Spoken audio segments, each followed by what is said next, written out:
سلام و وقتتان بخیر. به مجموعه خبری این ساعت از افغان نیوز خوش آمدید. در آغاز سرخط خبرها: نگرانی سرپرست وزارت تحصیلات از فرار جوانان به بیرون از کشور، بازداشت معاون جنایی فرخار به دلیل ثبت تصویری رابطه جنسی سمیعالله عامر جنایی ینگ قلعه، قطع کردن یک درخت کهنسال در ولایت سرپل به دلیل شرک و فساد عقاید مسلمانان از سوی طالبان، نگرانی دیدبان حقوق بشر از کشته و زخمی شدن 700 تن نسل هزاره در 3 سال گذشته، ساخت یک مکتب در ولسوالی نجراب با بودجه شخصی از سوی یک فرد و نگرانی یک عضو مجلس نمایندگان امریکا از فرستادن 40 میلیون دلار هر هفته در افغانستان.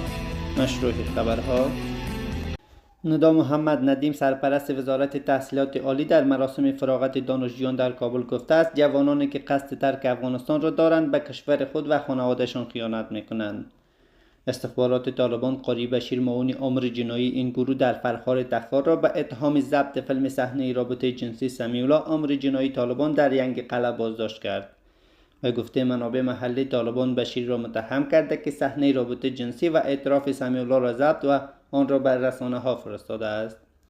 ریاست امر به معروف طالبان در ولایت سرپل اعلام کرد که یک چنار کهنسال را به دلیل شرک، بدعت، خرافات و فساد عقاید مسلمانان از ریشه قطع کرده است. ریاست امر به معروف گفته است که این درخت را بر اساس قانون امر به معروف طالبان قطع کرده است. دیدبان حقوق بشر بر حفاظت از جوامع در معرض خطر در افغانستان از جمله هزاره ها تاکید کرد. این سازمان گفته پس از روی کار آمدن طالبان در عدد 400 داعش مسئولیت حداقل 17 حمله علیه هزاره ها را بر عهده گرفته که بیش از 700 نفر کشته و زخمی شدند. وزارت معارف طالبان میگوید که مردی در روستای پیچغانی و ولسوالی نجراب با هزینه شخصی خود یک مکتب ابتدایی ساخته است. به گفته این وزارت مکتب یاد شده با هزینه 1,800,000 افغانی و با ظرفیت 5 صنف درسی ساخته شده است. یک عضو مجلس نمایندگان امریکا میگوید دولت بایدن از زمان خروج افغانستان هر هفته به طالبان پول نقد میفرستد.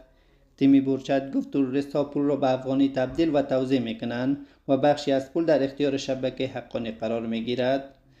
در همین جا رسیدیم به پایان اخبار. تا درود بدرود.